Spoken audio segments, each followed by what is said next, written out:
They said the Knights Templar came to protect pilgrims. They lied. 9 knights rode into Jerusalem with no army, no gold, no glory. And then, they vanished. For 9 years the world forgot them. But beneath the Temple Mount, the stones remembered. Imagine this. Narrow tunnels carved by trembling hands. Silence so deep it presses on your bones. No sunlight, no prayers. Only the scrape of iron on ancient rock, and the feeling that something down there is listening.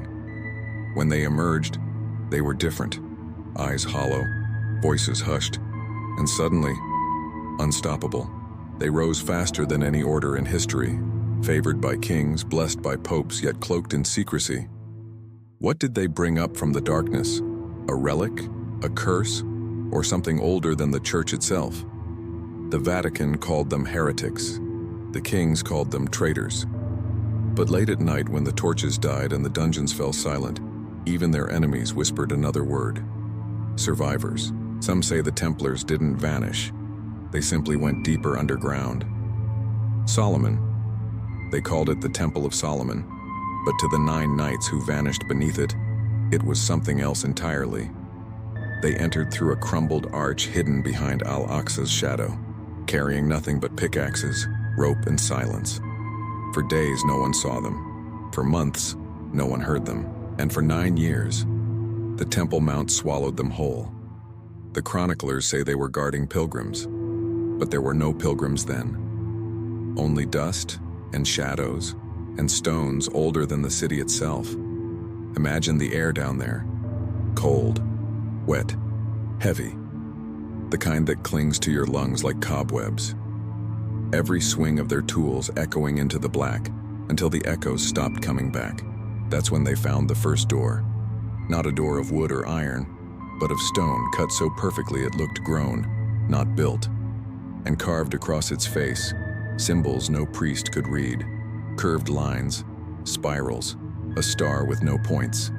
And beneath them, words etched in a script that made their eyes bleed to look at. They forced it open anyway. Behind that door, the earth changed.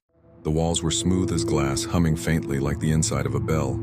In the center, a slab of black stone, polished, pulsing gently like the heartbeat of the world. Around it, scattered bones, human, kneeling, skulls bowed as if in prayer. One knight touched the stone. He screamed. Then he laughed. From that moment, none of them were the same. They spoke in whispers, even to each other. They began drawing strange diagrams in the sand. Circles intersecting, towers that floated upside down, stars collapsing inward. And their eyes no longer blinked. When they finally resurfaced, the world gasped. The ragged men who descended had become something else, silent, pale, their voices like wind through crypts. The church gave them wealth. The kings gave them land. And still they kept their silence, because only they knew what slept under Solomon's temple. And only they knew how thin the ground truly is, between our world and whatever waits beneath it. Blueprint.